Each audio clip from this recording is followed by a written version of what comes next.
สวัสดีครับนักเรียนทุกคนวันนี้เรามาเล่นเกมการตอบคำถามภาษาจีนกันเลยนะครับเรื่องรากศัพท์นะครับเด็กๆมาตอบกันเลยอักษรใดมีลักษณะเหมือนคนมากที่สุดแปลว่าคนด้วยนะอ่านว่าเหรินเหรินเอถูกต้องด้วยล่ะตาด้วยล่ะอักษรใดมีลักษณะเหมือนป่าไม้หย่อมแปลว่าป่าโปร่งหรือสวนป่าด้วยนะอ่านว่าหลินนี่ด้วยล่ะ อักษรใดมีลักษณะคล้ายพระจันทร์มีเสี้ยวด้วยแปลว่าเดือนด้วยอ่านว่าเย่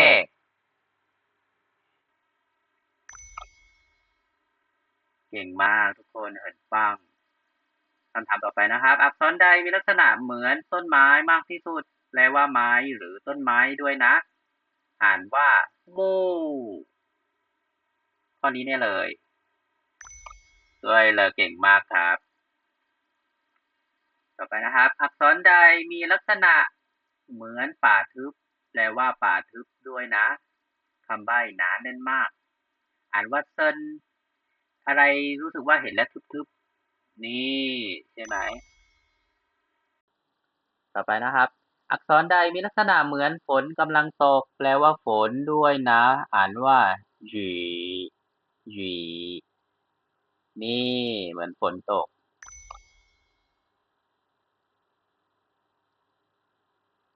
ต่อไปนะครับอักษรใดมีรูปเหมือนทุ่งนามากที่สุดแปลว่าทุ่งนาด้วยนะอ่านว่าเถียนนี่ทุ่งนาเป็นแปลงใช่ไหมต่อไปนะครับที่คิดว่า เป็นเลขอะไรในภาษาจีนอ่านว่าอีนะเก่งมากต่อไปเลขคิดว่าเป็นเลขอะไรในภาษาจีนอ่านว่านะครับเก่งมากอักษรใดมีลักษณะเหมือนผู้คนมากมายแปลว่าฝูงชนด้วยนะคำใบ้หลายคนมารวมกันอ่านว่าจ้งเก่งมาก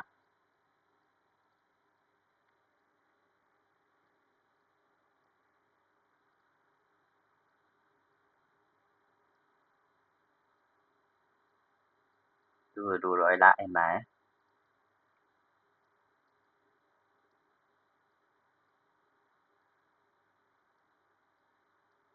เด็กๆอย่าลืมทบทวนด้วยนะเดี๋ยวเราจะลง YouTube ให้